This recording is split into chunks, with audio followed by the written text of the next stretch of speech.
Halo, assalamualaikum warahmatullahi wabarakatuh. Ketemu lagi sama aku Nopra Suciasi di Nopra Channel.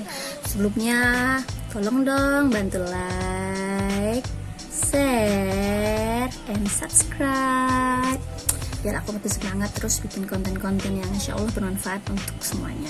Nah, sebelumnya aku makasih banget itu teman-teman yang sudah nonton video-videoku mengenai EOA Gold sebelum-sebelumnya ya. Nah, kali ini aku pengen jelasin sedikit ini satu persatu ya, mengenai manfaat-manfaat emas. Nah, mungkin nggak akan langsung aku bahas semua karena bakal panjang. Karena apa? Manfaat emas itu ada banyak banget teman-teman. Itu ada 15 manfaat emas. Tapi kali ini mungkin aku cuma bakal bahas beberapanya aja. Oke, yang pertama, safe haven. Tahu gak sih arti dari safe haven itu apa? Nah, kenapa emas itu disebut sebagai safe haven? Nah, teman-teman sudah tahu kan bahwa zaman now ini kondisi ekonomi kita itu sedang nggak gimana ya, goyah gitu ya. Apalagi saat ini sejak corona ini krisis global itu di mana-mana. Nah, nggak jarang pula ya, bahkan investor-investor besar pun itu mengalihkan aset-aset mereka itu ke emas gitu, karena mereka tahu bahwa salah satu komoditas yang sering disebut sebagai safe haven itu adalah emas gitu.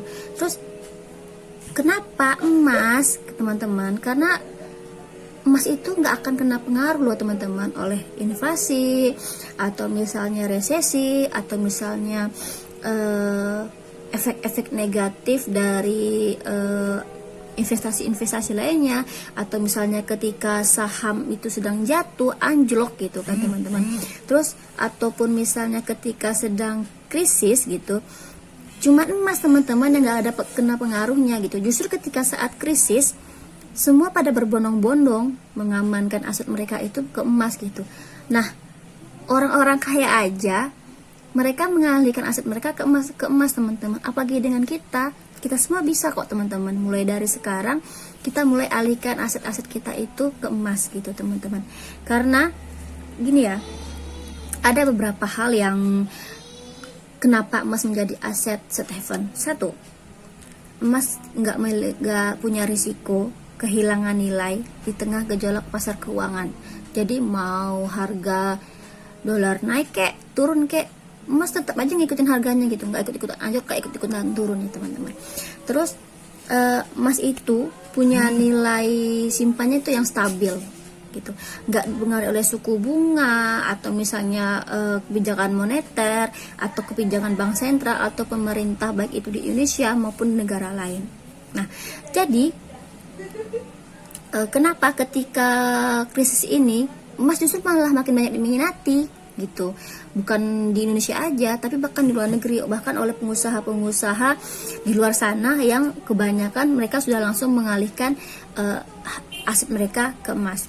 Terus yang kedua, emas ini dapat mengurangi ya kerugian saat pasar saham anjlok. Nah, ketika pasar saham anjlok gitu ya, rata-rata seorang analisis ya, mereka akan menyarankan untuk mereka beralih ke emas gitu, karena emas ini mampu melindungi aset kita dari kerusuhan inflasi dalam jangka waktu yang lama. Terus ketiga, emas itu merupakan alat pertukaran dan medium pembayaran yang diakui negara manapun. Jadi ketika misalnya kita teman-teman nih, kita nggak punya duit ya, boleh punya duit ya, kita menukar nih kita uang gitu kan, mas teman-teman bawa aja emas, teman-teman jual sana laku gitu kan, dan nilainya tetap akan mengikuti nilai mata uang di sana, harga emasnya gitu, nggak akan berbeda ketika kita bawa uang Indonesia terus kita tukarkan negara tersebut. Itu pasti akan terjadi perbedaan yang sangat jauh sekali antara uang rupiah misalnya dengan dolar.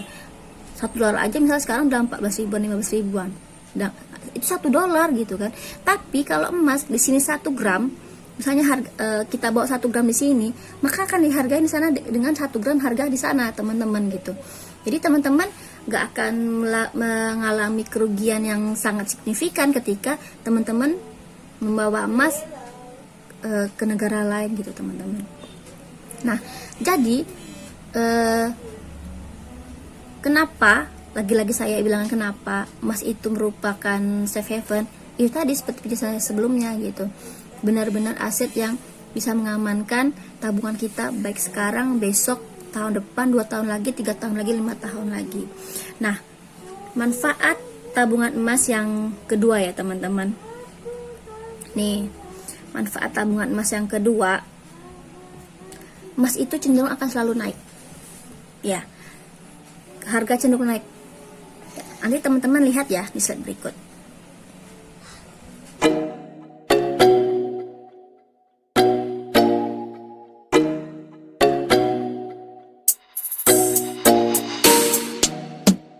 Nah, teman-teman udah lihat kan perubahan harga emas dari tahun 2010, dari tahun 2010, 2011, 2012 hingga sekarang itu sangat-sangat benar mengalami kenaikan. Dari harga 500 ribuan sekarang sudah mencapai 1 juta rupiah per gram.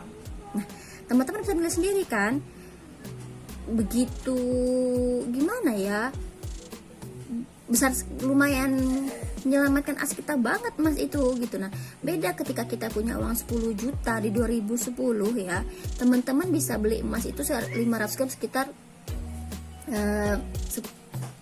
500 ribu saja. Tahun 2010 teman-teman bisa punya 20 gram misal gitu kan. Nah, tapi coba kalau 10 juta teman-teman tabung jadi uang, tabungan uang gitu ya, 2010, terus teman-teman ambil di 2020, itu nilainya udah nggak sama lagi karena nilai rupiah itu turun. Nah, sedangkan emas itu nggak, justru cenderung naik terus kayak gitu. Nah, oleh sebab itu gitu, ketika teman-teman punya uang, ya udah alihkan aja semuanya ke emas gitu. Ya gak semuanya juga sih ya, kita tetap harus wajib memisahkan dana untuk kebutuhan darurat kita dan kebutuhan sehari-hari kita teman-teman. Oke, segitu dulu penjelasan dari aku mengenai manfaat emas. Masih banyak lagi 13 materi ya, penjelasan mengenai manfaat emas. Lain kali akan aku lanjutin lagi. Sebelumnya, thanks for watching my YouTube channel. Jangan lupa like, share, and subscribe. Bye bye. Assalamualaikum warahmatullahi wabarakatuh.